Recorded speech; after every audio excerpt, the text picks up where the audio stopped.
greatest show in fantasy football history, hosted by the incomparable Scott Connor and the one and only Ray GQ, I present to you Destination Chill, where football and fantasy collide. Let's get it. GEGP, we are in the building. FFPC, we are doing a draft. Scott Connor and I, this is Destination Chill. The draft just started. Scott, I don't want to play around. You're at the 105, I'm at the 106. Let's pull up the board and let's just talk through tonight, this episode, how excited we are to be doing this one, man. Yeah, excited to be doing something different. We've done quite a few underdog drafts, you and I together, against each other, separate, on our own streams within the Discord. So the last couple of weeks, we've just kind of started to pivot to doing some different stuff. We've enjoyed doing FFPC. So tonight we are doing the FFPC $35 Superflex Bestball Tournament. It is a 12-team league with 20 roster spots, so we're going to go 20 rounds. The only differences from other formats is it's 1.5 tight end premium, and we're talking Superflex. And as you said, you're picking at the 6 spot. I'm picking at the 5 spot. We both have done quite a few of these already. We quite enjoyed the format, so that's why we're bringing it to tonight's show. Just for everybody, check it out, myffpc.com. You can download that app and try drafting yourself. It's pretty simple, right? It's a 14-week regular season, and then everybody advances into 12-team pods from there. You got to finish top 2 every week until the finals, and then it is a free-for-all, most points wins on week 17. So it has gone chalk thus far, 4 quarterbacks. Yep. I am up at 105, and you are up at 106. Really no shock with probably what we're both going to do.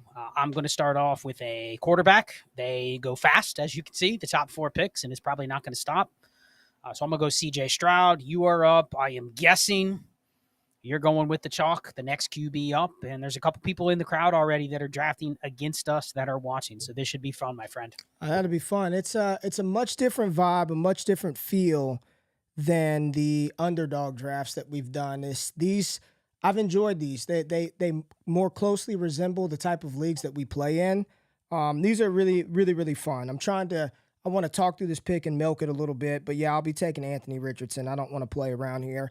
We've got 60 seconds to pick, so you got a minute clock. So this might take a little bit, but this gives us some time to really talk about the strategy. And shout out to anybody that's in here drafting against us. Much love. As we talk through this, I promise y'all, we ain't in here to high side anybody to talk about whose draft was this or that, but we're just going to talk through strategy, right? So some you may agree, disagree, but we'll keep it respectful. But we're going to talk through, some of the reasons why people are starting to dive into the skill position players right now, Scott.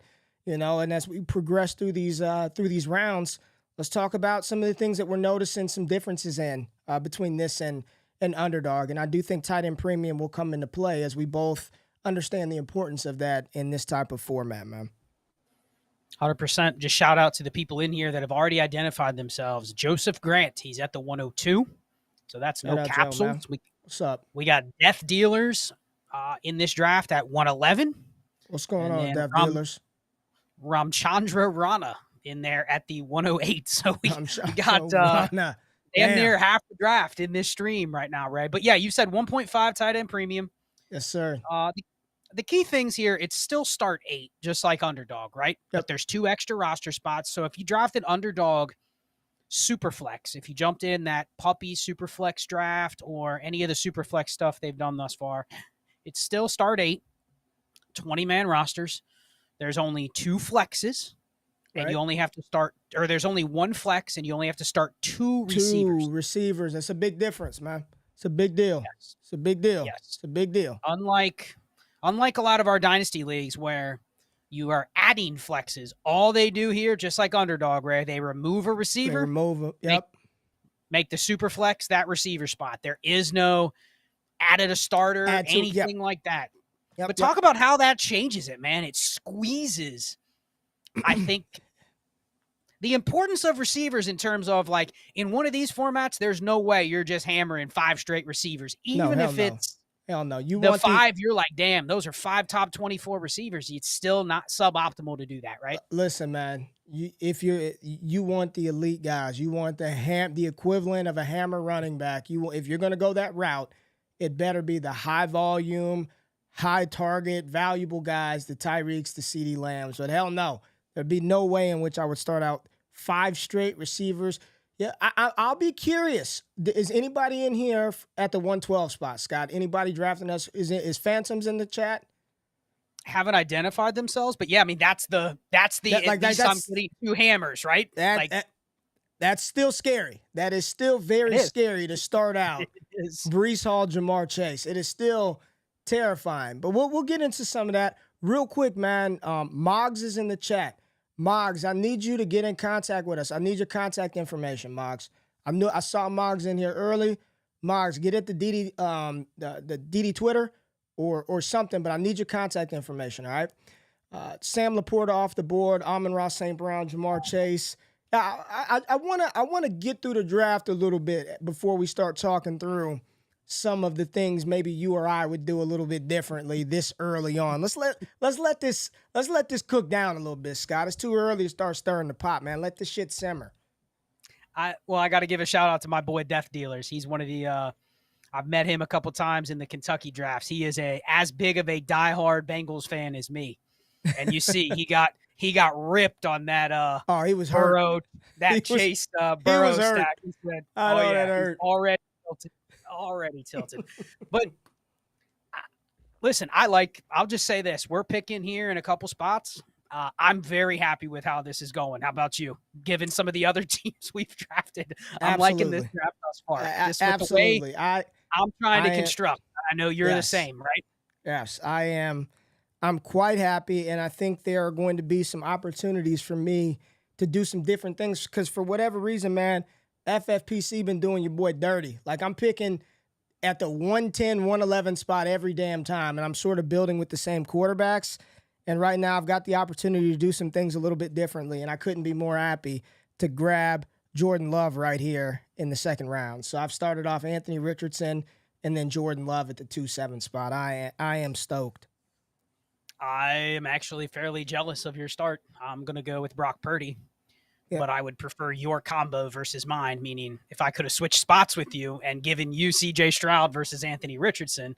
The interesting thing about these is in Underdog, you're having to work backwards on a stack with like CJ Stroud or Lamar, right? Yes. Like you're having to go Tank Dell, Stephon Diggs, Mark Andrews. You're having to take all those guys largely at the same time or before you're taking the quarterbacks. Here, I'm sitting here going, sure, I'm not going to get Amon-Ra St. Brown, but I have CJ Stroud and Brock Purdy. I have their 5 primary receivers still ahead of me. So if I want to go that route, I can. You have the same thing with Richardson and Love. Like all the weapons are still staring you in the face because of the way the quarterbacks go off the board, which makes the correlation drafting that we've been doing in Underdog. It's like, dude, I already have these guys and I can build the whole Texan stack after I have Stroud. Like, holy shit. And in this format, it's still, when you look at Purdy and Stroud too, and you look at the games in which correlate, I mean, you still have an opportunity to get some nice pieces to Baltimore if you wanted a Derrick Henry later on, right? As somebody that's going to score a lot of touchdowns at Ravens offense, maybe continue to keep Stroud out there. You got a lot of options, man, later on with those 2 pairings of players as well. 107 really shocked me. Taking Jaden Daniels at the 2-6 spot. I thought he was going to take Jordan Love with Christian McCaffrey, but pivoted to Jaden Daniels. That was an interesting one, man. Yeah, and you see the Mahomes manager getting Kelsey fall right in their lap. Yep, that's nasty. Justin Jefferson at the 211. Yeah, but he's wide receiver 5. That's probably where he goes, wide receiver wise. Ray, we do have a auto picker on the turn. Chat says zoom out of the board a little bit. Okay, my bad. But we do have an auto drafter at the 1 spot. This is not the format to auto draft. You are going to get caught with not the right construction. You were hoping for T-Law? No, just starting off A.J. Brown, Jahmyr Gibbs. Man. Yeah. I need to figure out what I need to do next. Okay, there's still... Man, this board is falling nicely. It is falling nicely. Oh. Scott. I'm going to do it. You do it. You're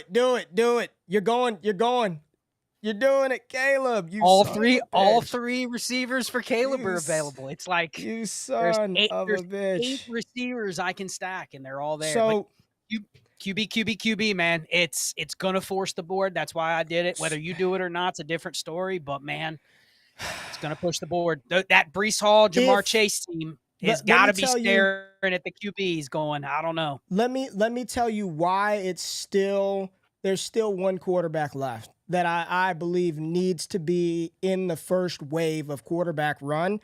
And you keep talking about, oh, their receivers are still left. This guy's receivers are left, and they're going to be there way later in the game. Yes. In the game that correlates with him in Week 17, all those guys will be there later. I considered tight end here, but I can't pass up Justin Herbert, dog. Like, he still has to go in the range, and I've got A-Rich, Jordan Love, Justin Herbert. I'm happy with that.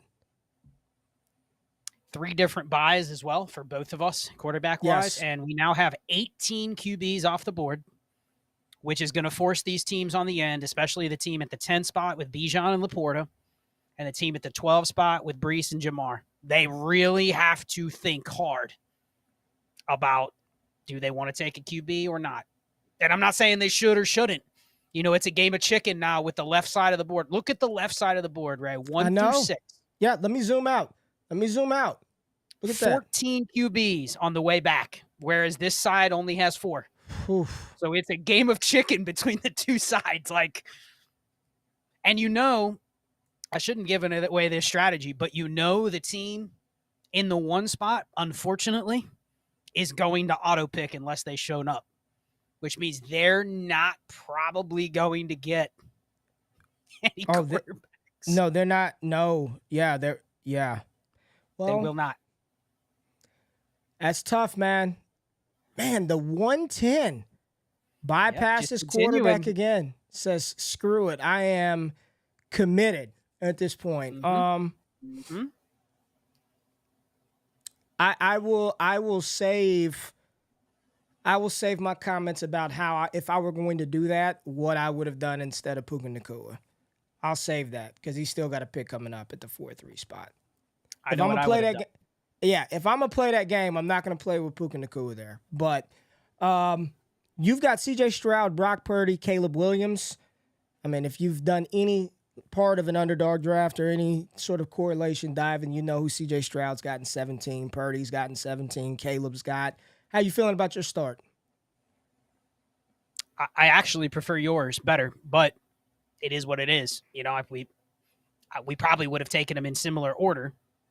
So it's not even about who I prefer, who I don't prefer. I like your trio, but I think from a construction standpoint, it's exactly what we came into this doing. It's exactly how we've played a lot of these other drafts. So I don't think it's anything out of the norm. It'll just be curious to see how the rest of the board reacts to it. Phantoms. 12 spot. They're leaning into, they're not chasing what they don't have. They bit the bullet and took Stafford, but they took a shot at elite tight end along with the top 3 receiver and running backs. So I don't hate it. Breece Hall, Jamar Chase. Is there any thought that instead of Stafford, if you're going old and crusty, do you not just go Aaron Rodgers there, understanding that Breece Hall is one of the more heavily targeted running backs? You could pick up some cheap stuff there. If you're bullish on on Garrett Wilson and his outlook, what's the Stafford do for you absent you going after a Ram a little bit later? And maybe that's part of the plan. I personally would have probably played the QB game a little bit late. I'm not asking I would have go if he took the QB.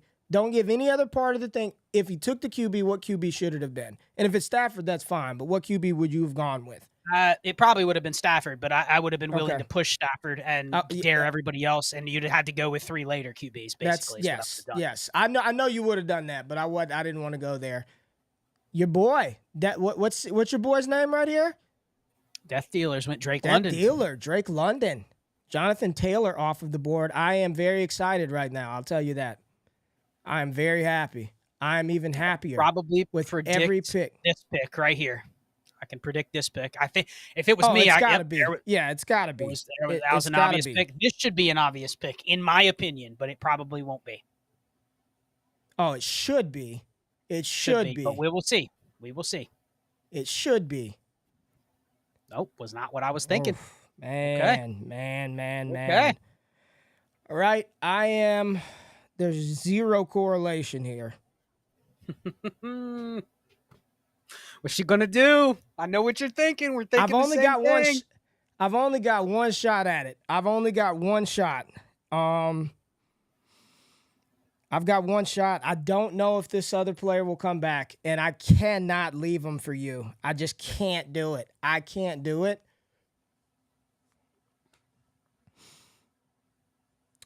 There's no correlation. There's zero. There's zero there. I got 2 picks, so I'm not as worried, but I think I know which way you're going. I know who you're taking. Yep. George Kittle. Because you had the same discussion the other day on our AMA. Yeah. I would have taken Kittle, but I'm going to follow you, and I'm going to do the – You're good. I'll go Kyle Pitts. Yep. Tight end. I've done – this is – Scott, I think this is my I don't know how many super flexes I've done so far. It's been a nice handful of these. Tight end has been a priority in every last one of them. That position has been a priority for me. Yep. You notice neither of us have even mentioned a yellow player yet. You know, we've just been kind of sitting here waiting. Not yet. Yeah. Waiting. Yes. Although one thing you notice, Ray, is I'm sitting here, not one of our receivers. None. Not one of them is off the board, which is why we started the way we did. Because you're like, correct. You know, you don't have to get. I don't have to get my top stack options because I have quarterbacks where there's 8 of them. Yeah. And some correlation coming back. Same with you. You know what I mean? So that's why we're probably going. Look at that. Ended up with a QB. That Baker Mayfield fell to the top of the ADP. Wow. Yes. Wow. Look at that. Lawrence and Ingram. Nice. That's a good team, man. ETN, Ingram, T-Law.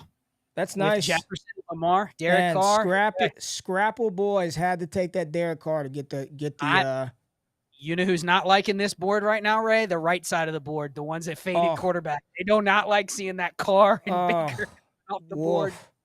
Man, that hurts. Man. That hurts. I mean, it honestly, in this type of format, you end up with 2 quarterbacks or a quarterback or half a quarterback. Do you have a chance? You probably have to, you have to flip your construction, meaning you're going to have to roster 4 or 5, which is part of the reason that we're playing the way. Oh, Michael Pittman. Took that Pittman. Ooh. Took that Pittman. It is sitting right in front of me here. That's okay. That's okay. That is okay. Scott Connor. Tempted. What are you tempted to do? You're up. I mean, Ayuk and Nico Debo? are sitting right in front of me. If I were taking one, it'd be Debo, right? That's the thing is I like Tank Dell. I like Diggs. Mm-hmm. I don't need to take Nico or Ayuk because honestly, I don't think they're that different than the other ones. Mm-hmm. So I'm going to continue to push the board. This might shock you, but we're going to continue to rip it, Ray. If you didn't, I was you son of a gun. You got me. You got me. Oh, I can't stand you, dude. I can't stand you. Is that where you were going? Over one of your receivers? Who is my winning? Dude, I wasn't even thinking about who is my win in doubt player? Who's my win in doubt? I say win in doubt, Brock Bowers. Just win in doubt, Brock Bowers. When I'm at a spot, I really don't know what to do.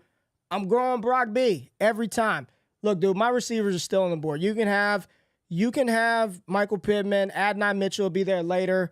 Isaiah Pacheco, Josh Jacobs, Rashad White, some of the names at the top of the board. I understand the value of tight end in this format, and the same way that we created a scarcity with quarterback, I want to do the same thing at tight end. And I do believe that this tight end also possesses tight end 1 type upside, no correlation, load me up, David Njoku. I'll figure out Dolphins later. Let's go. Yep. And I think the key being here, even in a start 8, this is a best ball league. We are investing heavily in quarterback for the reason we probably don't have to spend any more capital on quarterback if we don't want to. If we chose to, fine, but we don't have to. We're playing the same game at tight end, right? I'm banking that when I need a flex because I'm not taking receivers for a while, that we're sitting here and I'm going to get flex weeks out of my tight ends. And I know you're thinking the same thing. So it's, again, you're getting flexes, but you're also, I'm not having to scrape at the end for Zach Ertz or I don't want to do that. Yeah. Right. I'm having to overdraft, Jelani Woods just to try to get a tight end and find the core. I don't give a shit. I'll take Kyle. And you got to draft 4 or 5 of them, which is wasting picks. You get the end of these drafts and it's going, Ray, you can take Javon Baker as a bring back for Justin Herbert, but instead you're having to hit up Greg Dulcich. You know what I mean? It just. And because of the premium that's placed on the tight end in this type of draft, man, it's why I'm not as concerned about correlating now. Like, all the Packers guys are there. I will get correlation with Jordan Love. I will find some with Anthony Richardson and Justin Herbert. Like, they're all still there because Aaron Rodgers and Geno Smith and Baker Mayfield and Derek Carr are going in the 5th round. And we've got 20 rounds. Punishing these teams without quarterbacks. Rodgers and Geno Smith. Punishing. And then my SFB2 just decides to continue the fade. Oh, rips that Nico Collins. Watson. I would have taken Deshaun over Nico Collins personally. With where that team is, Deshaun at QB 24, whether you like him or not, I think is criminally undervalued. Don't you agree? Yeah, that's a nice pick at QB 24. If he would have somehow fallen back to me, I would have taken Watson as the 4th damn quarterback with Njoku. If he somehow made it back there. And for those that because they can't see the best available, I'll try to do a good job of reading off that. Best available quarterbacks right now: Will Levis, Bryce Young, Daniel Jones, J.J. McCarthy, Bo Nix, Russell Wilson. Those are the best available. Right, running backs, zoom out just a little bit so people can see the whole thing. There, just so everyone see. There you go. That's fine. I can see 1 through 12. Perfect. All right. Well, it's not perfect, so I want to make it a little cleaner around the edges. There you go. And there we go. That'll do. Josh Jacobs, Rashad White, Joe Mixon still on the board for running backs. Best remaining receivers: Mike Evans, Deebo Samuel, DJ Moore, Malik Neighbors, Devontae Smith, DK Metcalf. Tight ends, you got Ferg, Goddard, Hawkinson, Schultz, Freiermuth, Kmet. A lot of options for you, Scott. I know you really like your tight end quarterback correlations and pairings. A lot of options for you later down the line. Yeah, I don't have any stacks yet. We went naked Bowers, naked Pitts, just like you went naked Kittle, naked Njoku. Neither of us are going to stack up our tight ends or correlate them, but that's okay.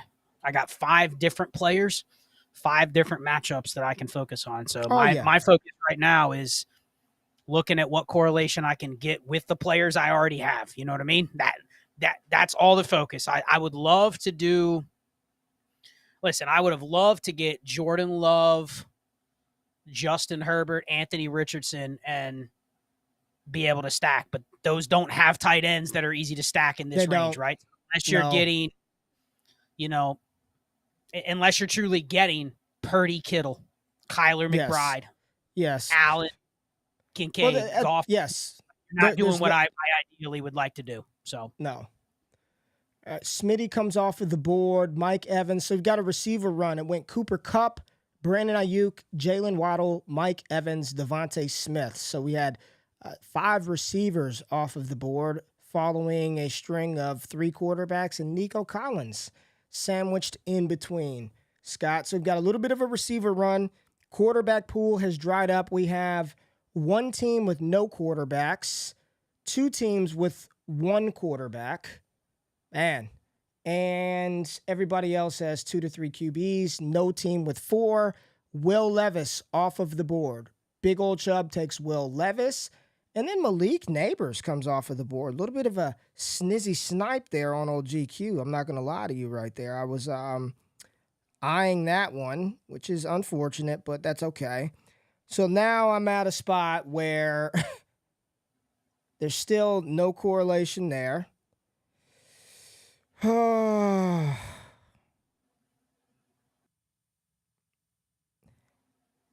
receivers, Deebo Samuel, DJ Moore. Deebo Samuel is a very nice pick. Deebo Samuel is a very nice pick to have Kittle and Deebo, but I don't need Kittle and Deebo. But I do like DJ Moore. But I think I'm going to lean into this one more round, Scott. I'm going to lean into it one more round. You're going Ferg, aren't you? I'm going to lean into it one more round, and I'm going Jake Ferguson. 3 quarterback, 3 tight end start. I'm probably not taking another tight end and probably not taking another quarterback. I don't hate it. Naked. I do not hate it. All the way through.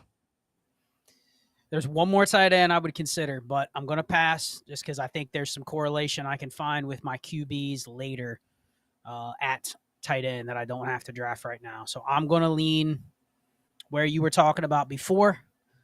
This is the last piece of real correlation left with this team, unless I want to go with a different position. So I'm going to go Deebo to stack with my Brock Purdy.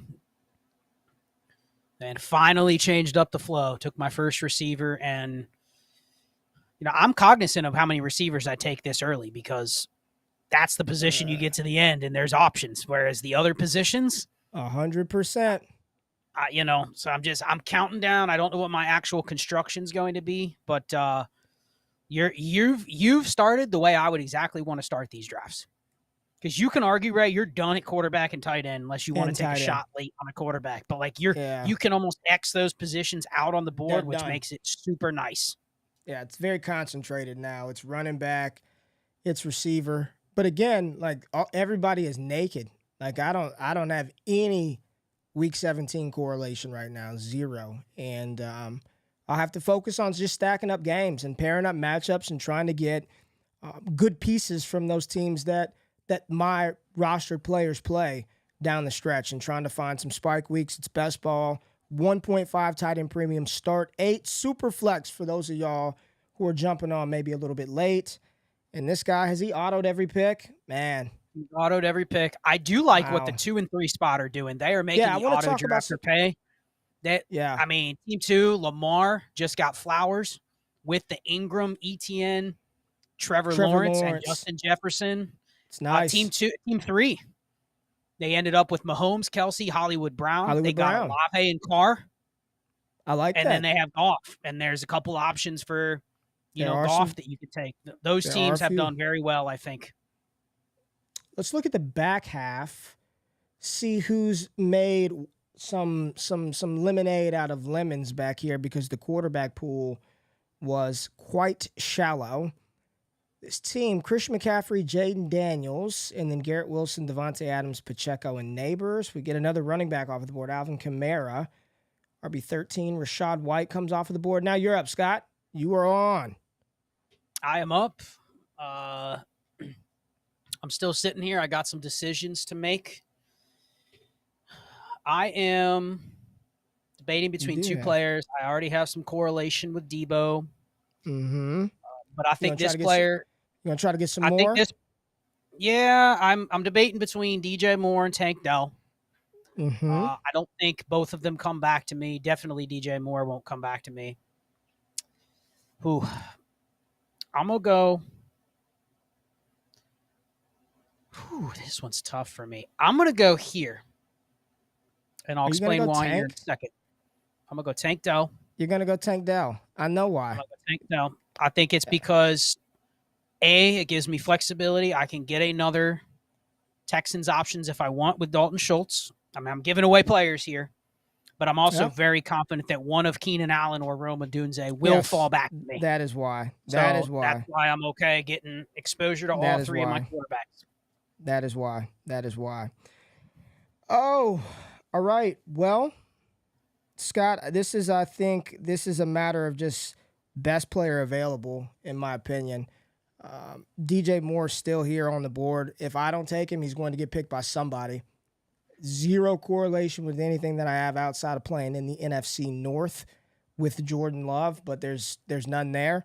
This is just the best available player, and I'm taking DJ Moore here because if I don't take him, I promise you he wouldn't be making it back to you. All right. Here's where it gets fun. This is where it gets fun. One QB, boom, ripped a running back. Joe Mixon continues. Interesting. What are your thoughts there? We're gonna go ahead and I'm gonna move us to the top of the screen up here. There we go. I mean, there's no correlation with Mixon, but if you just said best player available, we know Bestball. The other thing you don't want to do in Bestball that both of us are flirting with right now is you don't want to get down to have to roster tons of running backs just to get points. So there's going to be a range where that's right. We're going to probably have to just take some guys, and it's the Zeke Elliott pick, you know? I got to take some Zeke Elliott because I know he's going to touch the ball. Here's the thing, man. I'd rather be picking between the Zeke Elliott's and Antonio Gibson's and Chuba Hubbard's and Tyler Algier as opposed to wish casting, some backup quarterback that you're truly praying gets in there. I'm banking on Gardner Minshew down there. Oh, for sure. Like, I don't want to be doing that. Daniel Jones is your QB2. That's suboptimal. I don't care what else you have around you. And especially when you don't get the added advantage of the 1.5 tight end bonus. Like, there's some teams that haven't even touched tight end yet. Right. We will see. We will see what this team without a QB does. They have faded it, and they continue. Let's see what they do. I mean, there's no point to draft one at this point. You got to dig. Ooh, snipe my boy Death Dealers on the other side of the Burrow nasty. I know he was going for Higgins. Wow. That is sheesh. Oof. Damn. Oof. That is what we call nasty work right there. Oh, he did hit Watson with Cooper, so he had that out. All right, so well done. That way. He said, "I'll be damned if I lose out on any addition." Yeah, Death Dealers. That's rough, man. That is. I feel for you, brother. Man, Scott, you're Debo and Purdy, and then Stroud and Dell. That's nice. There goes Keenan Allen off of the board. So one of the players that you thought Bryce Young. Oh, that was the next QB that I thought Team 10 would have taken. That would have been the Bryce only Young. QB. Ray, now we're down to the Drake Mays, J.J. McCarthy's, the Raiders guys, Daniel Jones. I mean, can you salvage a team with no QBs here? No. Would you ever have the balls to go this deep without one? I'm not. If Team 10 is in here, shout out to Team 10 for having the stones to try this, but I would not do that. I'm just, and this ain't no shitting on him or her, whoever it is, but I at this point you are what we consider a $35 donation. There's no way. It is. You'll see the strategy to get out of it. It's probably going to be involved a lot of picks where we're going, wow, you had to go there. You know what I mean? But there's a lot of things that have to go right. There are a lot of things that have to go right. Correct. There are a lot of things that have to go right. DeAndre Swift after Bryce Young. And I know that pick T. Higgins hurt, though, because that would have been nice to have Burrow and Higgins, especially after missing out on Burrow and Chase. Probably should have just taken Jamar Chase at the 2-2 spot then. Oh, he didn't have a chance. Yeah, he couldn't do it, so he went, yeah. You think you would have had a better chance going Chase, Burrow, but probably not. That probably was doomed. No.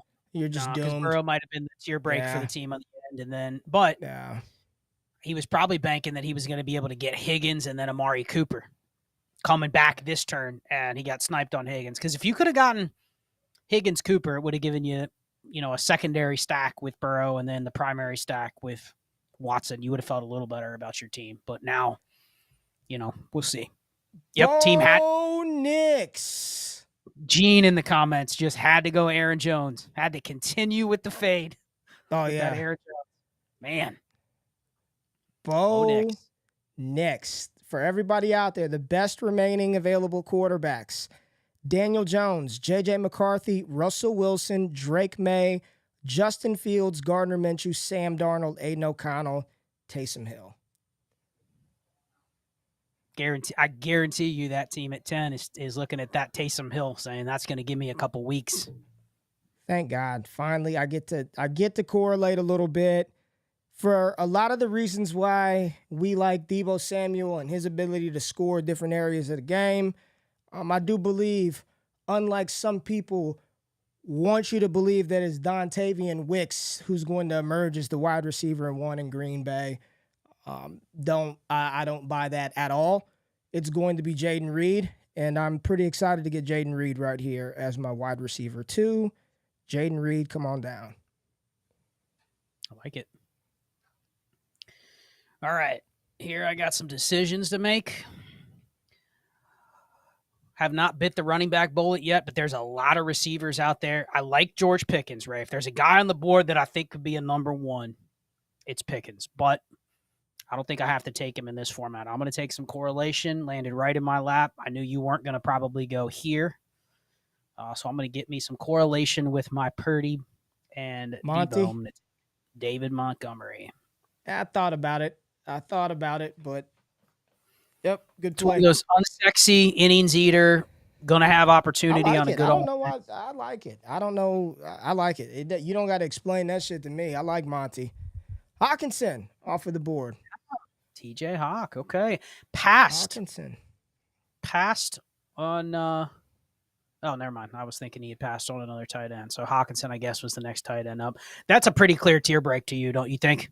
After the Dallas Goedert pick, then Hawkinson's the next one, and like even an underdog. I actually, and people aren't going to like this, but I've looked at a lot. I think Dalton Schultz is borderline in that category. If you're putting Dallas Goedert in there, Schultz is borderline in that category. I think he's a little more underrated than people give him credit for. But by and large, yeah, there's a tier break there, at least the way that people perceive those picks right now, yes. Say no more. The Ravens team with Lamar and the Ravens correlation hit their second Texan with Dalton Schultz and Stephon Diggs. The end ripped 2 receivers because they were on auto pick. So if you're hoping that top ADP player comes back to you, man, it's not going to. It ain't gonna happen. It ain't gonna happen. Oh, man. Yeah. Almost got unlucky too with the auto picks there because had he missed on 2 of those receivers, the next 2 auto picks, Ray, were 2 quarterbacks. That would have really thrown that board off. Yeah, that would have threw the board off. All right, you're about to hit the board again. I know. I'm trying to think where you may go with this one. I know you want another tight end, but like you said, there's a little bit of a break there. So I don't know. Where's your head at on this next one, Scott? Yeah, my third tight end is probably going to have to be a little bit later. Cole Kmet's the next one up. I do have a stack with Cole Kmet, but I'm willing to push Cole Kmet another round because I don't have any Bears correlation yet. Yeah. But that's not where I want to go right now. So we'll see what this team does. JMO, okay. Stack with Goff, so now they have correlation with everybody. Interesting pick there. JMO. Little I like the sort of screw the ADP right here too. Go get your guy. I mean, obviously correlation targets I'm looking at. There's nothing with the Ravens available right now. Nothing with the I could have gone Jameson Williams, but I already have the Montgomery correlation. Nothing with San Fran available. There is Seattle and Chicago players available. New Orleans and Washington, nothing obviously available with either of those unless that's a little too early for that too. So I'm just going to continue to push it. I want to lock in some running back touches that I know has some upside, but also has a role that I'm comfortable with. A lot of the receivers here, Ray, between Godwin, Ridley, Deontay, you know what I mean? They're all going to be the same to me. So I want to start hitting. So this might be a little. Oh, whoa. Hold on, Scott. Anytime you touch that mic or your headphones, it gets the crackly. So I just muted you for a minute for that to for that to go away. And you took Jalen Warren. I'll take you off mute for a second. Anytime you touch that shit, it just goes crackly. All right, Jalen Warren off of the board. I'm up at the, where we at? The 9-6 spots. 9-6. I am not going to double back into Green Bay Packers correlation again. Oh, man, y'all. The decision is between Ladd McConkey or Jordan Addison. Addison, week 17 versus Love. McConkey with Herbert. I'd rather have the receiver with the quarterback, but I know I can get Palmer later. I can get QJ later. I just can't take Ladd right here. I can't do it. I can't fucking do it. I can't take McConkey. Lord, Ray. All right, let's go. Let's go, old man. Let's go, old man Mostert. All right, Scott, I think you're back now. I'm back, yeah. No, yeah, you're back now. You're back. Foot hitting the mic, but yeah, the chat was calling for you to take Ladd. I can't do it, man. I didn't do it. I didn't listen to the chat. I can get QJ and Reed later. I'm not as I'm not as bullish as people are. I think he's gonna be a good player, but I didn't, knowing that I can get two other receivers later, I couldn't do it right then. I'd rather take somebody else. I don't know if Mostert was the right pick, but at least he goes with it. Maybe I got two of the high scores in week 17 that week. I don't fucking know. Yeah, I mean, you didn't have any obvious correlation with what you already had. You do have some Njoku Mostert correlation, so at least you do have some. Not with a quarterback, but with one of your other weapons. So that's fine. Yeah. That's fine. Yeah. Danny Dimes going, man. I mean, we are at a point where, and I'll be transparent. I'm not in these drafts, and this is true on Underdog too. I'm not ripping JJ McCarthy or Drake May because I think there's a shot they don't even start for half the season, if not longer. So picking them here is actually just, I think, hurting you more than if you just completely faded QB. You know, let other people take those guys because I'd rather just patchwork it together with 5 late QBs. I'm speaking to this team on the clock right now that doesn't have one.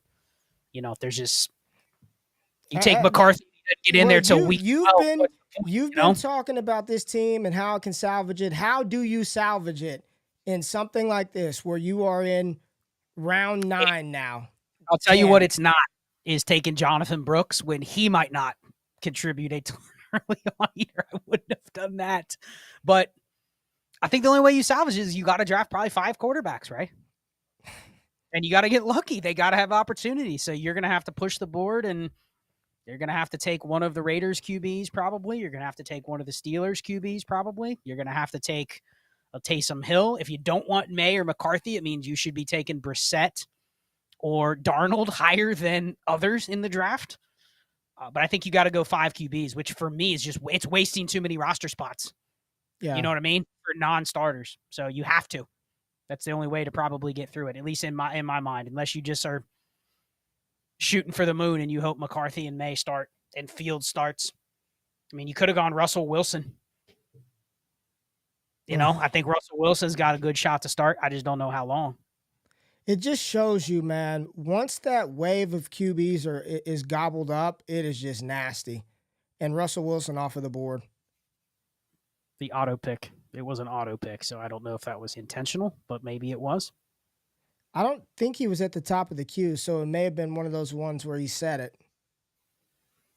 Well, if he's on auto, he'll go J.J. McCarthy here, because that's the next player off the board. Is that the next player? Well, we'll see.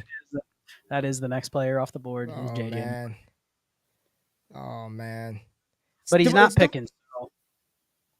Well, yeah, I know, but yeah. Nope. Back to Najee Harris. That's what I'm saying. I think that was, it might have been, he's been in here. There it is. McCarthy. J.J. McCarthy, QB1. No analysis needed. It's got that Aaron Jones correlation, too. Savvy. Oh, Death Dealer said Mouse died. That sucks. Oh, that He got Russ. He got Russ Wilson. Still got Russ and Najee. Yeah. Where would you have gone, Dead Dealer? Where would you have gone? Xavier Worthy. Better get Darnold, too. Big old Chubb is on the clock. He's got Murray, Rogers, Levis, Cook, Ramondre. What do you think about that Mondre deal, man? Does that make you feel a little better about him? At least guaranteed touches? Yeah, but that deal has been rumored for about a month, and so I think it's interesting that it's a team has a quarterback on a rookie deal, right? Like that's one of the few good offensive players they have. Pay him. So I think this one's obvious. If I'm this team, I'm hitting DeAndre Hopkins. It should be Nuke Hopkins. It should be Nuke Hopkins. There it is. Look what he's cooking, right? Kyler, Marv, McBride, Levis. I like it. Hopkins. He's got the bring back with he's got some correlation with the Jets and Aaron Rodgers with James Cook. Drake May off of the board, and look who came back to me. Look who came back to you, boy. Watson, right back to Ray. Oh, yeah. Give me that Watson, baby. Or Ladd. Which one are you going to choose? Ladd? Okay. Ladd McConkey. Yeah. There you go. Ladd McConkey. I considered him in 9. Missed out. I'll take him here. I'll take him at the 10 spot. I'm happy with that. I'm happy with these 3 receivers. And you pushed it. I almost went DJ Moore and Keenan Allen in round 7, but I was able to get old Rome Odunze in round 10. Look at that. Love it. Rookie receivers. We got X-Worthy off of the board. McConkey, Odunze. There's Jordan Addison off of the board right there. There we go. Now we're cooking.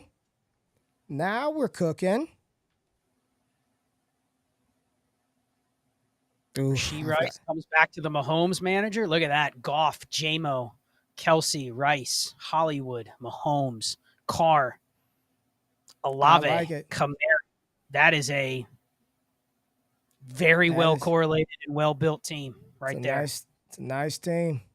I like that. Right. I'm pretty happy with how this is set up. Think I'll be in good shape with the next pick. How you feeling? Feeling real good. Real good. And you know what's beautiful about the way that, at least I feel I've started, is that I don't have any pressure that something has to go my way. I've got correlation with all 3 of my quarterbacks.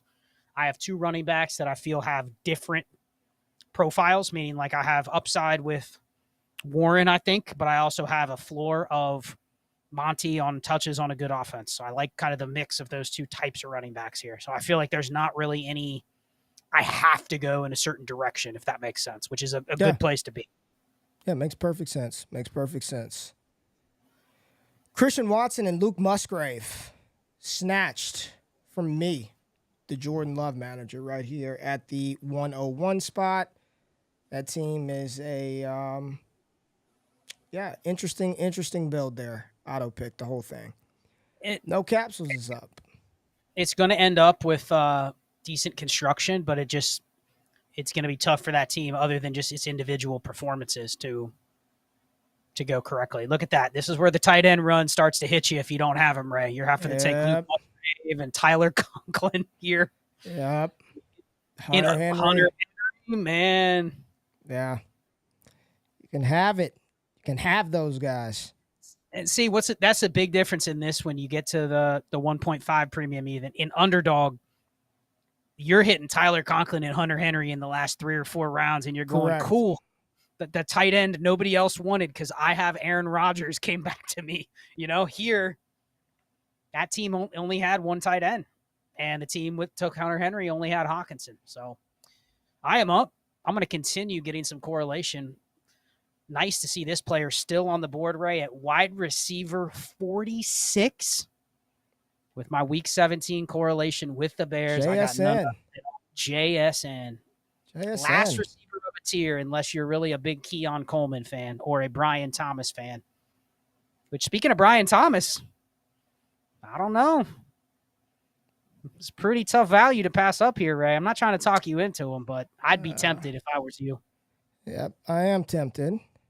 I mean, I just talked about him on the show with Josh Norris. Everyone knows my profuse love for Brian Thomas. I'll I'll push it. I think that guy will come back in a little bit. Keon Coleman, BTJ. I don't think I need to be rushed into Tyler Lockett right now. I'm good at tight end. So it's running back or receiver for me. Yeah, we'll go some upside there. Let's go BTJ. Brian Thomas Jr. Yeah, There wide it receiver is. 47. You can't do a show talking about how he's a guy you can't stop drafting and he falls to wide receiver 47. You know what I mean? That's wild. That's very good value. No correlation, doesn't matter. I don't care. He's the stick of dynamite. When you've got a stick of dynamite, it doesn't matter. It could blow in it. It doesn't matter. It really doesn't matter.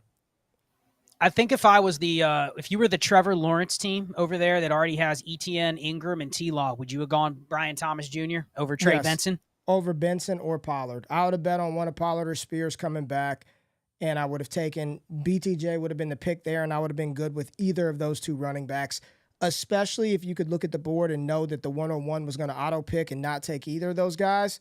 You would have ended up with both of the ones that you wanted. Good point. Yeah, I mean, I know I went for Pollard because he's got the correlation with the Jaguars, but probably would have gone BTJ over Benson. Just me personally. You could have gotten both though. That's the thing. You could have gone both. Right. Could have gone both. Big old Chubb. All right, so I went BTJ, Brian Robinson, then Devin Singletary off of the board. I was looking at Singletary, but with running back, I'm not as focused on making the correlation. There's some other Giants that I think are some good shots that I can pair with Anthony Richardson later. First team with 4 QBs, right? Gardner Minshew. Yeah. Minshew, Bo Nix, Geno Smith. Minshew ahead of the team you knew probably was going to be in on a Raiders QB. Very strategic pick, knowing that probably the other teams smart pick may not have been in on him, but smart definitely pick. The team on the end with Stafford and Bryce could have gone with the Raiders QB too. You know what I mean? I like it. Yeah. Keon Coleman. Coleman, wide receiver 48. I'll just say this, there's no affiliation with FFPC at all. Outside, I know you participate a lot on the platform, but I've really enjoyed it, man. I've really enjoyed doing these drafts on here. It's been fun. Well, it's funny. You look at this board and you just have a different feeling from when you're doing Underdog, right? Like, look at the receiver rooms we were able to build, and we didn't take them until round 6 or later. Yeah, I know, man. I know. And I know it's super flex. I know it pushed quarterbacks and tight ends up, but if we like taking our receivers, right? We like hitting those innings eaters receivers. It's just that's not the crux of probably what is driving the best chance to win here, in our opinion. Could be wrong, but it feels nice to not have to go, man, I really love BTJ, but I got to take him in the 7th round like I do in Underdog. You know what I mean? Yeah. Or I got to reach and make sure I get him because there's only 6 receivers in that top tier left, or in that tier where I feel comfortable with them there. And I want to hit this. Can we hit this comment from one of the participants, Joe Grant?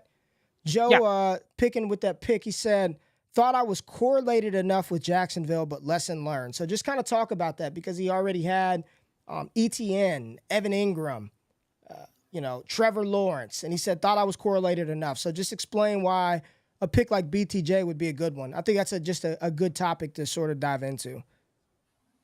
Well, I mean, he's got a comment, obviously, on Trey Benson. Like, he thought Trey Benson had a lot of upside. So I'm not going to say Trey Benson could end up being a great pick. You know what I mean? I'm not disputing absolutely. That. Yeah, no. We're not disputing the pick. No, but talk about why BTJ would have been a fine pick in replacement of that. Well, I think for me, the way I would do it is if you also had Christian Kirk instead of, let's say, Evan Ingram or Travis Etienne, I'd be fine with it. But wide receiver, that would have been what? Wide receiver 46? Yeah. You already have built a Jags-heavy team. You already have your correlation with Tennessee, with Tony Pollard. And, I mean, you're taking a shot on potentially a number 1 receiver with a team you don't have a receiver on. So I would have done it there just because I was already invested. I don't think 4 players invested in one offense. Like Evan Ingram, Travis Etienne are standalone studs that you and I would have taken uncorrelated, right? Just for our roster construction. So I don't think they hurt your construction by having them with a Trevor Lawrence, Brian Thomas stack. It's a lot on one team, but I don't think it hurts you in best ball. You're going to get the best of what you hope is a good offense. So I don't mind having 4 pieces of a good offense. There it is. There it is. We had Justin Fields, Nick Chubb, Javonte Williams, and Tyler Lockett come off of the board, Scott. I was actually eyeing Tyler Lockett. I've got 4 receivers. I feel kind of good here, so I think I want to hammer some running backs. Gus Edwards was on the list, but so was Cavani Vidal and J.K. Dobbins, unfortunately. There are 2 other running backs that I would like to be able to get a piece of right here. And the decision is going to be between either a game-correlated running back, which, I don't really – like, I just want to know volume. And are you going to get some opportunity? Like the running backs dueling it out.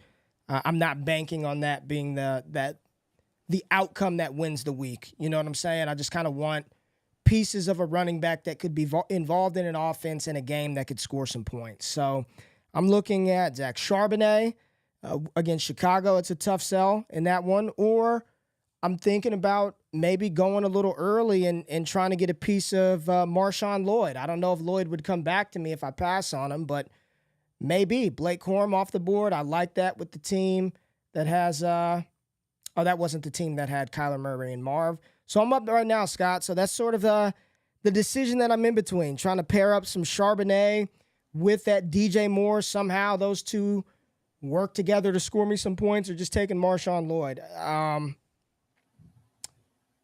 I think Lloyd's got a better chance of coming back to me, but shit. Yeah, he does. I'm talking about it on the stream, but he's got a better chance of coming back to me. So I'm going to take Charbonnet. I think I'm going to go Charbs here. Go with it. There it is. There it is. Zach Charbonnet as the RB2 on this build. And I guess the game correlation would be with DJ Moore, who came off the board as wide receiver 27. You are up. Scott, you've got 2 running backs as well. For me. Monty and Warren. It sets up for me to go with a player I will not really draft on Underdog, but in a full PPR, give me the Kyle Pitts correlation. I will go Austin Eckler as my RB3. He's still going to catch passes, Ray. Even if he's slow, even if he doesn't get a lot of other work, he's still going to catch passes. So I'm fine. Austin Eckler at RB39. And that's largely because I'm probably – how much Eckler are you taking in Underdog in a half PPR when there's Brian Robinson ahead of him? I'm not taking I'm taking B-Rob a lot more than I'm taking Eckler. Right.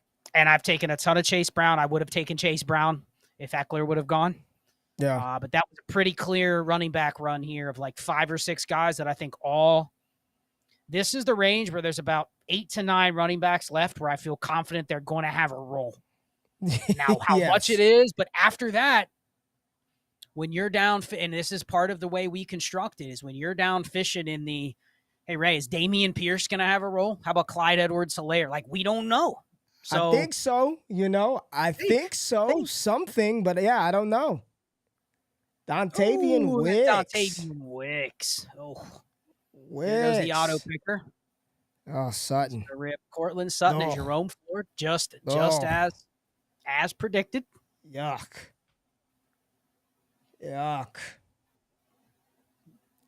Here's the thing, man. What'd you say? Well, I was gonna say you're gonna have to sweat that Marshawn Lloyd, because as soon as Gus went, the running backs just got ripped. Couldn't have really expected Marshawn to come back. I thought he might, but it's okay. That's called the banana. That's called the okie doke right there, man. You got to get him thinking, Scott. You got to get him thinking. Look at this. Dobbins off the board. Can't let Ray get Dobbins. So I'm going to take him at RB45. And I'm not even going to take a damn running back with the next pick. Not even taking a running back with the next pick. So keep it coming. Keep it coming, you sons of bitches. Keep it coming, baby. I think I am going to take a running back. This is a guy that he does. I'm between 3. I'm between 3 running backs right here. Receivers. Oh, are kind of dead. I could go there. where you going, baby? Where you going? 17. It's ticking, Scott. Let me move up. Let me move out of the way.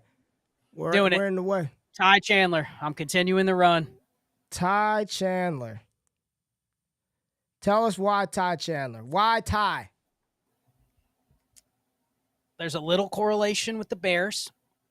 Okay. There is, I'm already building between Bears and Lions. So there's some correlation there. But I think he's one of the few running backs left that's in a backfield with another guy that's not going inside the top 15. So it's not like he's got an elite running back ahead of him. And he was good last year. And I think he's one of the few left that has a locked-in role. Like I said, there's about 6. J.K. Dobbins wasn't the one that I counted as having a locked-in role, but he went. So, and there Ray takes one. Ray went with one. He thinks he has a locked-in role. I love it.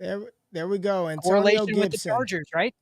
There we go. Antonio Gibson. Get a little bit of the pass catcher, hopefully. They got out, they signed Ramondre up, but we'll see what Antonio Gibson can do in that offense. I think they'll keep a lot of things close to the line of scrimmage. Gibson, Charbonnet, Mostert.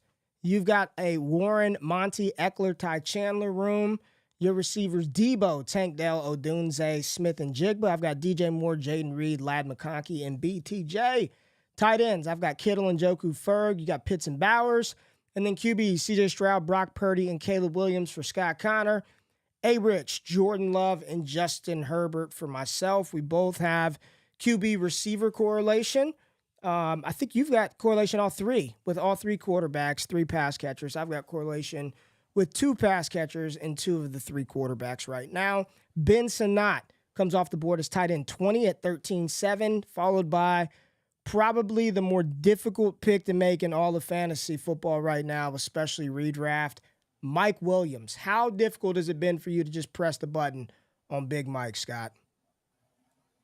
I can't say that I really have. Maybe one time. I've done it a few times. It's hard, man. It's hard. But hey, there's not really any obvious receivers to take, and he did go to the Aaron Rodgers team. Correlation. So hell yeah. That's one of those where I know I'm going to be under 2% Mike Williams, but every time I take him, it's going to be like, wow, he fell in my lap, and I have a bunch of correlation. I've got the correlation. That's it. And he's in the chat. He said, I hated that pick, but that's all you got to say. But correlation, right? Like, you press the button and you say but for correlation. It's all right, man.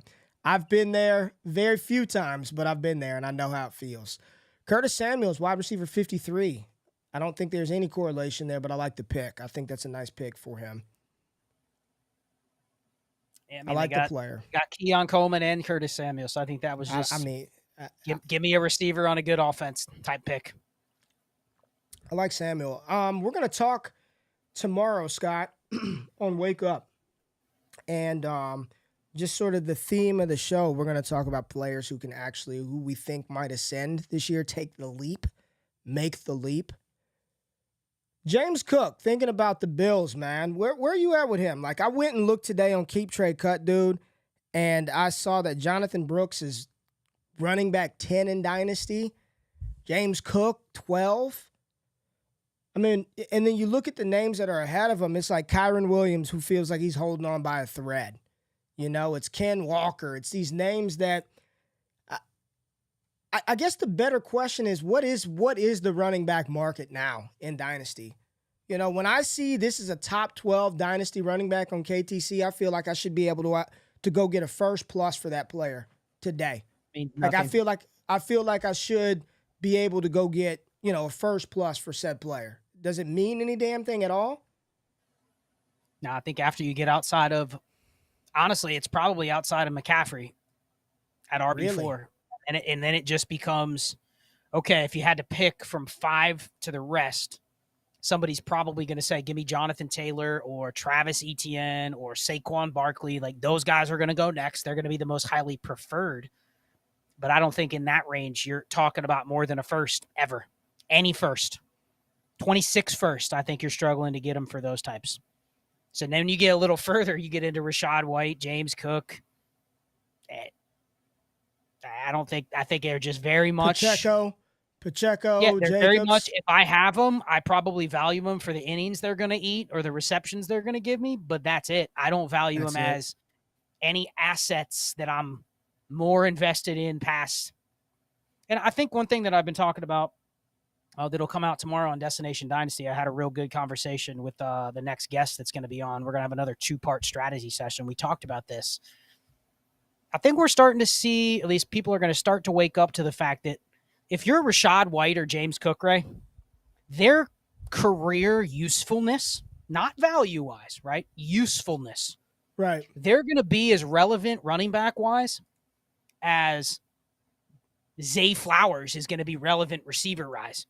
Unless Zay Flowers rises into a range where he is a true, 125-plus targets a game or a season type player, if he's just wide receiver 28, there's going to be most years where you're going to go, give me the receiver like James, or the running back like James Cook or Rashad White. Like, they're going to give you probably 3 years worth of use. And I think that's where a lot of these receivers are going to end up staying in terms of a dynasty demand. It's just the dynasty demand part we've overcorrected for the fact that, hey, they're running backs, so they're not going to last long. But are they really going to last a year or two, or are they going to hang around for 4 or 5 years? Probably. So I think that's where the fallacy in their value is coming in. We assume, they're a 1-year play. Yeah, James Cook may have competition sometime, but he's not going to be out of the league. Chuba. Whew. Well, I love how this has fallen to me. You went Chuba. Why Chuba? I know you talked about him on the Underdog show, so you don't have to repeat the entire thing, but I love that pick. I think that's a built-in role from week 1. 150 to 200 touches guaranteed, and he could get more than that if Brooks isn't ready, and you're getting him in round 14. I mean, I don't know how you take a guy like Vidal or Dobbins over him. Like, I don't think they have. Not. Absolutely. You wish Vidal or Dobbins were in a role where they had the path Brooke that Hubbard does, right? I mean, it's literally just that, man. It is literally just that. I think his role from day one is pretty much innings eater running back, and he's shown a proficiency to do it until Brooks is ready. I thought about Brandon Cooks, though. I did think about Cooks. You took Rashid Shaheed right there. So you got a Shaheed, New Orleans Saints. There you go, Brock Bowers. Yes. Up there with the Raiders and Saints, Week 17. And I think those are 2 good options, too. 2 big play guys, Brock Bowers and Shaheed. So you're hoping for a little bit of that boom there from Shaheed. I did want to make a comment. I think it feels uncomfortable with the names because a lot of us are coming from the dynasty space. But just look at this board, Ray. Look at those last 4 receivers that went. And you can include Romeo Doubs, Jerry Jeudy, Curtis Samuel, Jacoby Myers, all those guys in there, right? Mm-hmm. Truly, from a projection standpoint, are you really confident? Look at all these receivers that have just gone. Are you truly confident in the projection of Keon Coleman over those guys? Numbers-wise? Absolutely not. No, I'm not. No. And I think that is the dynasty brain and it's not the dynasty brain getting in the way of you and I, dynasty players. I think it's just the general consensus of, I got to take a shot on the receiver that I think that has some quote unquote upside. But what are the realistic odds of Keon Coleman upside being anything more than if he gives you Josh Downs' rookie year, right? If 70 he gives you catches, Josh Palmer, Jacoby Myers, Brandon Cooks, Romeo Doubs, Jerry Jeudy. Like, that's why when I was considering Ladd in the 9th, I was like, I don't want to take Ladd in the 9th when I can get Josh Palmer in the 14th round. You know what I'm saying? Man, it's a receiver run. Mooney. Just like that running back run. Yeah. Did the running back run get I'm glad I invested. Exactly. I'm glad I invested when I did. Looking at roster construction, I've been usually at a 3-7-7-3 type thing. But when you're trying to draft in the running back range now, you're guessing. Yes. All right. This worked for me beautifully, Ray. I waited on my 3rd tight end, and I'm getting my favorite tight end buy of the year with correlation falls in my lap at tight end number 23. Give me that Noah Fant. It can't be a draft without you getting Noah Fant at tight end 23. I feel good about it. Hey, correlating with my Caleb Roma Dunze JSN Noah Fant. I needed 3 tight ends, and I don't feel comfortable really that much further down the board.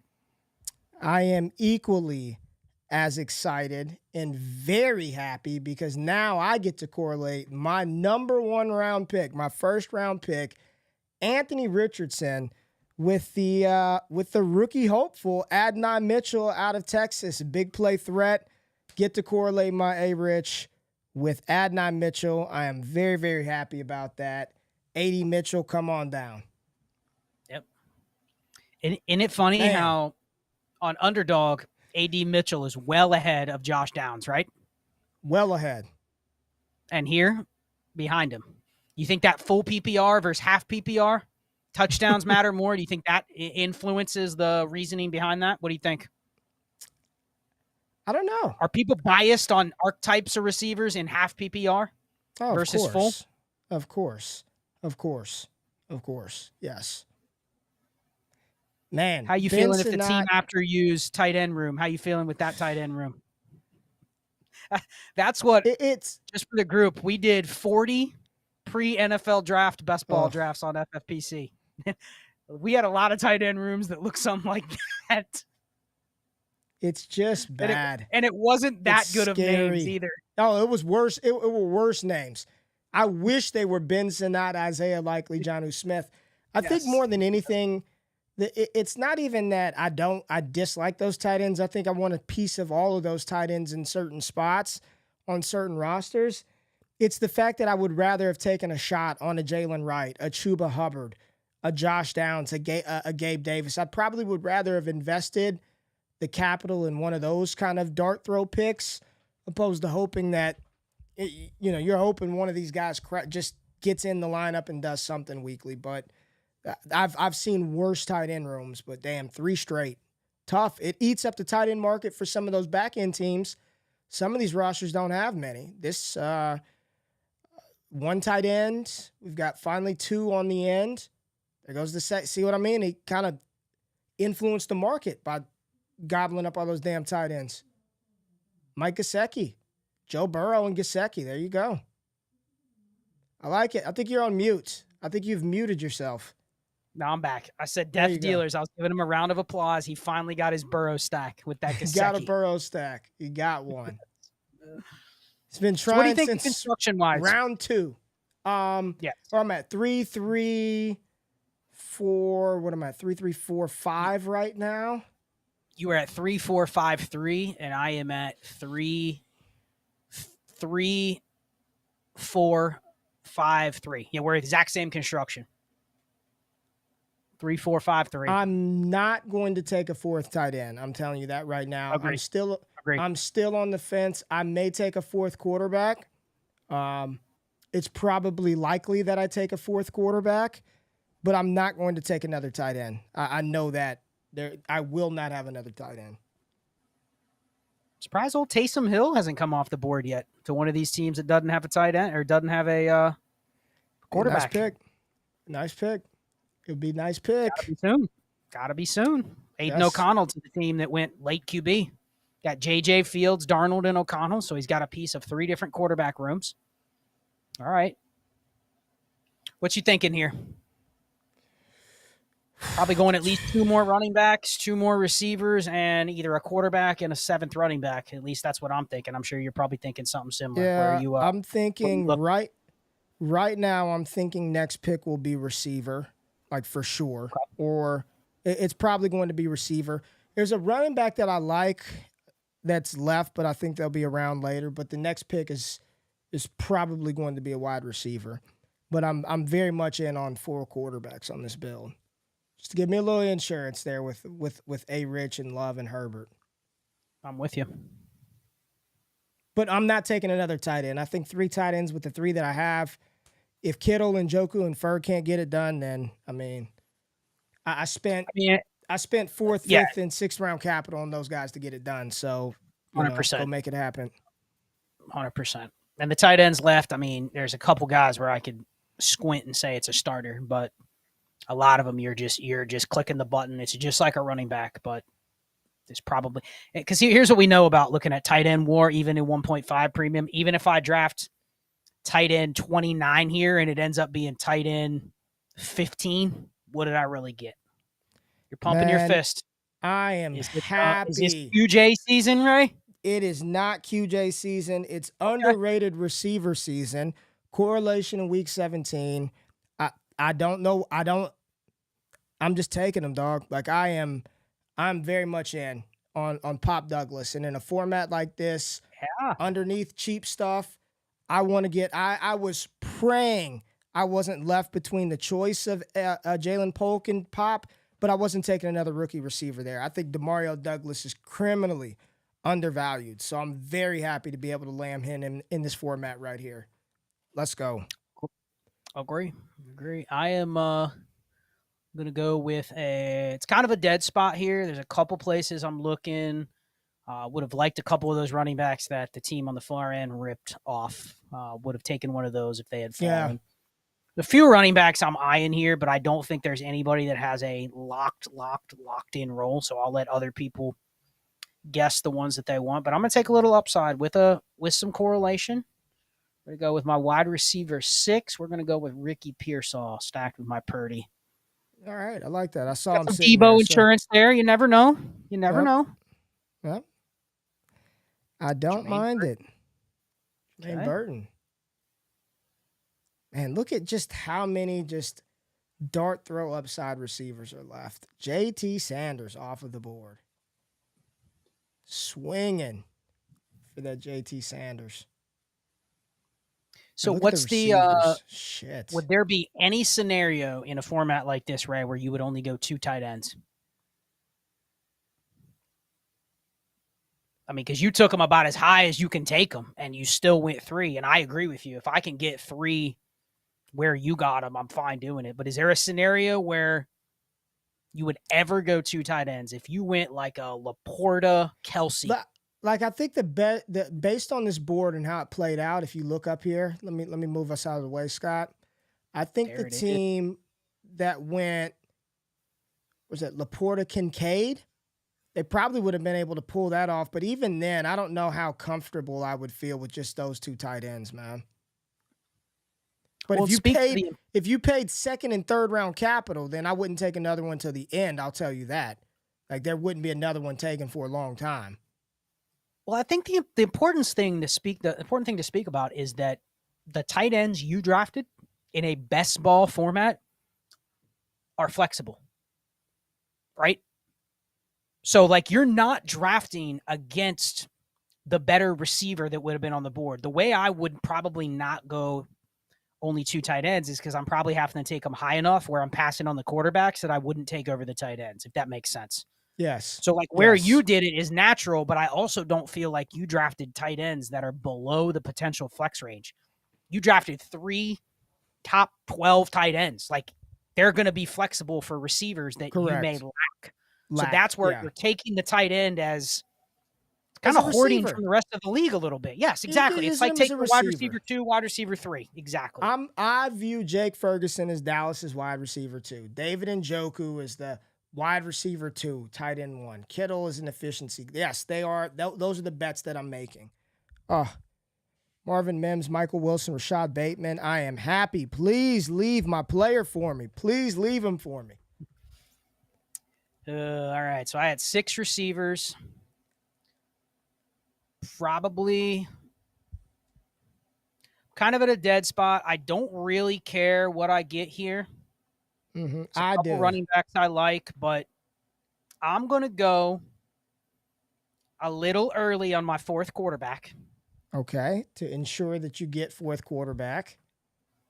And I'm going to go with the one that I believe has top 12 upside if he starts, and it would be a natural correlation with the Bears and Seahawks. Sam Howell is my QB4. Sam Howell. I was going to take him just to take him just because. But I am happy you left me Wan'Dale Robinson here. I am taking no QJ, Ray. Wan'Dale Robinson. I am taking Wan'Dale Robinson. I want Over more games. QJ. Over Okay. Quentin Johnston. I've got Lad McConkey rostered already. And this is going to be, there's no Darren Waller. Wan'Dale Robinson has shown an ability to command targets in an offense. And Brian Daboll has shown an ability to throw. I've got a piece coming out about Malik Neighbors in this offense. But in the NFL, Scott, over the last 5 years, under players that were either coached or coordinated under Brian Daboll, 423 wide receivers have received over 50 targets in a season during the last 5 years. Inside the top 12, 6 wide receivers played in a Brian Daboll or Mike Kafka offense that led the league in percent of hitch routes run per game in total, which is the number one scoring route in fantasy football for the wide receiver position. Stephon Diggs 3 times, Cole Beasley twice. All of those inside the top 6 in the NFL over the last 5 years, period, at being deployed this way. It's going to be a lot of Malik Neighbors and Wan'Dale Robinson doing the things that score a lot of fantasy points. Now, is Daniel Jones going to be able to complete the ball? He is quite bad in throwing that route. But the point is, those receivers in Daboll's offense over the last 5 years have just ran that route more than anybody else. I think it's going to be a lot of Wan'Dale and Malik Neighbors. So, yes, Wan'Dale Robinson over QJ for me. I'll push QJ again. If somebody wants to take him, fine. But I'll push QJ another round. Love it. Ray is spitting the obscure facts for the show, but Joseph Grant obscure. Perfectly. Ray spitting facts. Absolutely love it. I'm not going to argue Death Dealers. You see why Death Dealers and I are friends, Ray. He said Q coming off the board. He's a huge Kentucky fan as well. So. Oh, is he? Okay. Yes, he and I were side by side in Kentucky when we were watching that Bengals-Rams Super Bowl. And to say, so he's gonna dig the knife in me for taking that Wan'Dale Robinson. No. He said our UK guy. He would have probably liked Wan'Dale. Yeah, he's probably a fan. I like Wan'Dale. I like Wan'Dale a lot this year, Scott. I'm good with that. Wide receiver 75. I'm gonna go. We got another. Think this team will take a 5th QB? What do you think? Think they need 5? I would take another quarterback. There are a couple on the board that I would still take. Yes. They need 5. Interesting. They're debating. Tucker Kraft. Had to have that Tucker Kraft. Had to have him. Darnold Kraft correlation. Not to just shit on that team again, but I think the other tough thing is that team also faded tight end. Laporta. Yeah, that's like, and I've not heard good stuff about Tucker Kraft dealing with numerous injuries. Really? That's not one that I'm backing off taking Tucker Kraft and Underdog just because I think there's a world where he's just not even ready for the season. I'd take Juwan Johnson over Tucker Kraft. And that's one that's going undrafted in Underdog drafts now. So David Ross said, even in this format, I'm not sure I want Ferguson that high. Every year we see these random tight ends emerge and do as well as the middle round guys. Death Dealer took QJ. He said he was going to do it. I hear you. And I definitely think there are probably some middle round guys that are a little undervalued. I think personally Cole Kmet is a little undervalued. Maybe Hunter Henry to a degree as well. Jonnu Smith potentially. But Dallas, I'm not really concerned about Ferguson's role in Dallas, just to be quite honest with you. They didn't invest anything at the receiver position in the draft or free agency. They have lost players on the offensive line, which is probably going to force Dak to get the ball out quicker. You're not going to sell me that Ryan Flournoy and or Jalen Tolbert are going to come in and command targets. He's does a lot of damage with his efficiency. He's one of the highest targeted red zone tight ends in the NFL, and he runs the type of routes that the tight end position needs to thrive. I think Ferguson is fine. I think he's fine. And the backup tight ends are all unhealthy. They didn't invest in that either. I think his role is quite solid, but that's just my opinion. I agree with you. I think it's Dallas's top 5 in the league in neutral pass rate. They have a historical efficiency monster in Dak, and The one thing he's got going for him, Ray, is he's the number 2 option. Not a lot of other tight ends in that range. David Njoku might not be the number 2 option. Yeah. George Kittle might not be the number 2 option. You know what I mean? Probably not. Ferguson is. So I think I have no problem. I mean, does he have top 3 ceiling? Probably not. I don't know, but I think the strength in this format, if you get tight end 7 out of Jake Ferguson, you're happy with that 6th-round pick. 100%. Yeah. All right, we had Brissett off of the board, Daniel Bellinger, Dameon Pierce off the board. Scott, we've got 3 picks left. I am looking for my next quarterback, and we did get Taysom Hill off of the board as well. So Taysom Hill did come off of the board in round 16. We didn't talk about that. We were kind of wondering when he would come off the board. So I'm trying to think about potentially what I'll do here. Alexander Madison, Dameon Pierce.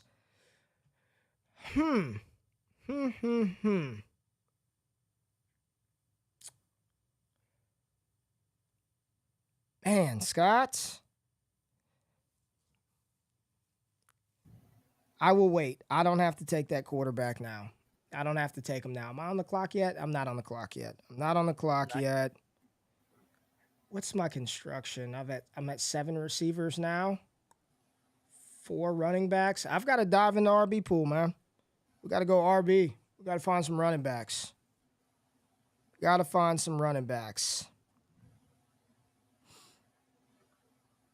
Scott, do you care about ADP? Do you care about ADP at all at this point in the draft? Like, at all? Or does it even matter?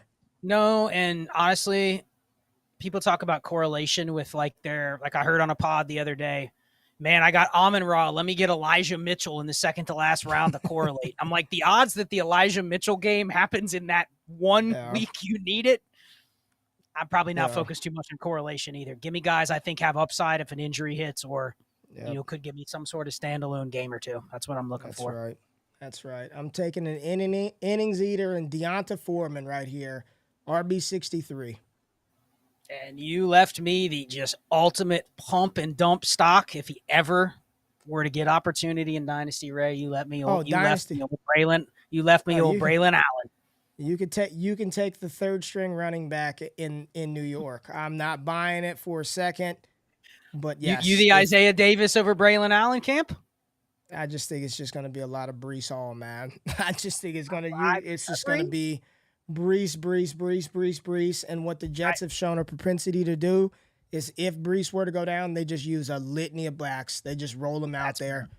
I don't think they're going to do a 1-for-1 replacement for Breece Hall. Colby Parkinson. I would have gone CEH or Deontay Foreman over Braylon Allen. Yeah. So I don't mind either of those picks. I know you would have. Yeah, I'm not correlating Amon-Ra with Elijah Mitchell or Jordan Mason. I don't think that's what you're really shooting for. I've heard that. Let me correlate that random handcuff running back for my week 17. And the reality is the odds that the week you need them. Now, I know the theory is McCaffrey will be worn down, and that'll be Elijah Mitchell's season. But then that's the theory. That same person saying that is probably going, man, I got 20% Christian McCaffrey. You know what I mean? Like you can't really bet on it being week 17, the week Elijah Mitchell gets that standalone start. If anything, it's probably going to be week 18 when the playoffs have been clinched. When the playoff starts. Ooh, Michael Penix. Penix. Nice. I'm just curious, is there any Atlanta correlation there? There's not, but that is I like that pick. That is your 4th QB. They went Penix and Taysom Hill, 2 absolutely like polar opposites. Yeah, I like that. I actually like that a lot. I like it. Look at that wide receiver 80, right? Chase Claypool. Claypool. That's my guy. That's my guy. Oh, man, this is setting up perfect. Come on, baby. All right, I need another running back and another receiver. 33 seconds. I'm not sure what direction I want to go at running back. There's like 5 names that I have starred.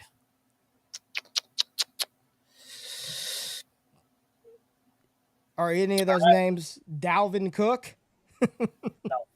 No. Okay. And they're not mine either. I'm going to hit this guy, Random, but there is some correlation. Who? Better not be my pick. Better not be my guy. Right here.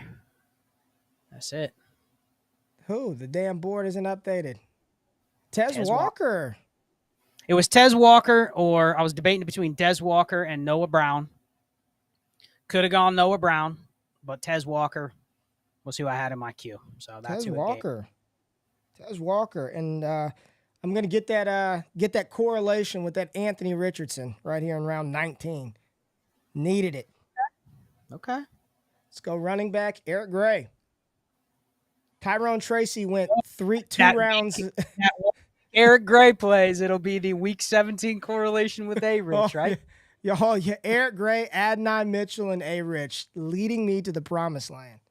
But Tyrone Tracy went, look at Tracy went 16-4. Yeah, I've been taking Eric Gray over Tracy, but maybe I was listening to Paul Perticisi, I can't even say his last name, but he Saturday to Sunday. Yeah. He's a Giants fan. He's talking, at least from his eyes, it's clearly Tyrone Tracy over Eric Gray. But I think that's spice. But that's, I think, the shiny new toy syndrome of like Eric Gray wasn't anything last year, but Tyrone Tracy is the new boy guy. under. He's a good player, man. He's a good player. We'll see how. Listen, we're if I've got to make a bet on the Giants' second, third string running back, I just would rather pay round 19 price over the bet. I could be wrong, but I'd just rather pay round 19 price for the bet, for the lotto ticket. Ooh. Bellinger and Theo Johnson in round 18.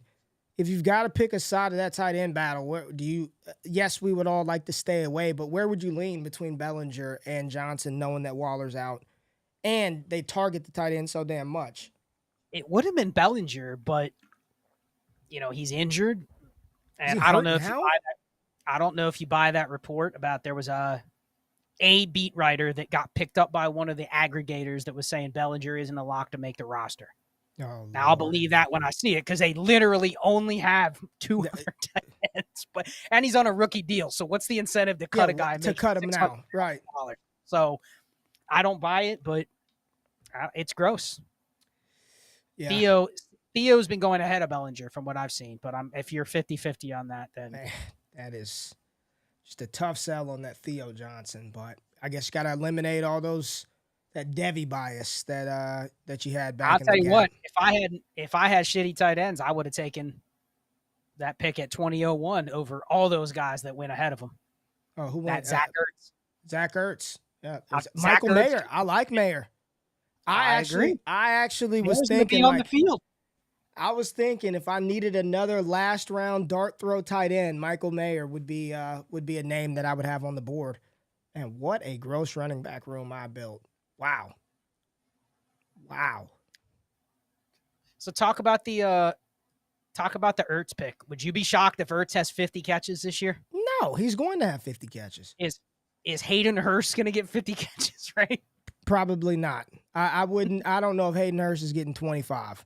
Is Theo Johnson getting 50 catches? I wouldn't bet on Theo Johnson getting 50 catches, no. JT Sanders wouldn't bet on it. Jelani Woods, maybe. I still wouldn't bet on it. See, and this is what happens when you go Laporta and then you don't take another tight end. Look at that. Tucker Kraft, Hayden Hurst, and Greg Dulcich, and I have zero confidence in any of them. Talk about that really quick. Like, you can't just ignore it, right? Let me zoom out a little bit. Like, when you take the elite tight end that high, like, you look can't at the board on the right it. side. That is what we took the early tight ends to avoid, is not even looking at the position in this range going, do I want to draft, Lucas Kroll, Will Disley? You know what I mean? I don't want to fish in those waters. So Yep. Man, look at that. Tyrod Taylor. Okay. Don't see a lot of Tyrod drafted in these tournaments. That might be one of the few. Well, I'll have my choice. I'll have my pick of the litter, literally. You're going to fourth QB, right? Oh, 100%.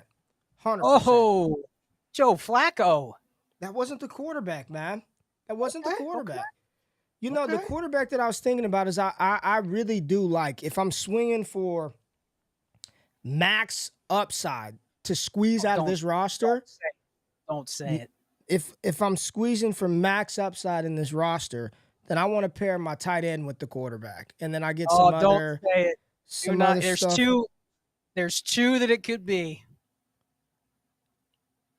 Eat the crabs, baby. Eat the crabs. Give me the dub. Okay. Give me I thought the you dub. were going to say Trey Lance, Ray. Give me the dub. Jameis Winston. Deshaun Watson. Give me. I did not do Trey Lance. It was not Trey Lance. It was Jameis Winston. Jameis Winston. All right. My last pick. Got to make it one that I don't really care about the correlation. I'm tempted. Where you at? I am tempted to take the player I was going to take last time, but I'm fishing through these running backs. Where you at? Who in here could have a role? And here's who I'm going to roll with. This is a guy that never gets drafted. He has found his way on the field as a cockroach for the last 4 seasons. But I think he's quite good. And I think there's a chance that he ends up back in a spot where the coaches just go, you know what? This is our safest, most reliable option, whether it's on the team he's on now or on a new team. I'm ripping my former Bengals, Samaje Perine, in round 20. That was a lot of explanation for fucking Samaje Perine. Gotta make Get it the hell dramatic. out of here. Yeah, man. I'm thinking you're taking, Trubisky or Stetson Bennett or, I'm thinking something. Deuce Vaughn, some Ty Johnson. Goddamn Samaje Perine. But I like the pick. 50 catches last year, right? I said I like the pick. I really do. I could have gone with old Matt Kelly's favorite, Dylan Lobb. How about that? I'm not taking Dylan Lobb. No. You're not confident in the New Hampshire running back getting not taking Dylan full Lobb. third down pass? No, sir. No, sir. Oh, man. That is This was fun. Magic Bean City. That's it. 20 rounds, Scott. 20 rounds. We had the draft back to back. Here go the rosters. Let me get us out the way. Scott, go ahead and run through them, baby. What do we got? All right, for me, we ripped 3 QBs in a row: C.J. Stroud, Brock Purdy, Caleb Williams. Rounded that out with 3 tight ends: Kyle Pitts, Brock Bowers, and Noah Fant. Only a little correlation with Fant and Caleb Williams. So 3 quarterbacks, 3 tight ends. I ended it with taking a 4th QB, Sam Howell, which I have some correlation with him, with Fant, and then also receivers. Went with the 6 running back build. We went David Montgomery, Jalen Warren, Austin Eckler, Ty Chandler, Braylon Allen, Samaje Perine. Trade-off is usually a 4th quarterback or a 7th running back for me. Opted with Sam Howell on this team just to give me a little more upside because I'm already in on that Bears-Seahawks game. 7 receivers, did not take one till round 6. Deebo Samuel correlated with Brock Purdy. Tank Dell correlated with C.J. Stroud. Rome Odunze correlated with Caleb Williams. JSN correlated with the Bears in Week 17. Rashid Shaheed correlates with my Brock Bowers pick. Ricky Pearsall stacked with my Brock Purdy. And then Tez Walker gives me a piece of the Ravens offense with C.J. Stroud. So 7 receivers, all of them correlated with a quarterback or another piece that I already have a 3 or 4, 6, 7, 3 build. I think I'll give myself like a B+, A-. A couple times I got sniped, but I really like all the correlation I got, Ray, and I love the roster construction. That's how we've been basically constructing these teams every time we draft them. So I'll lead it into you, and I think you did a very similar thing to me in terms of T-build.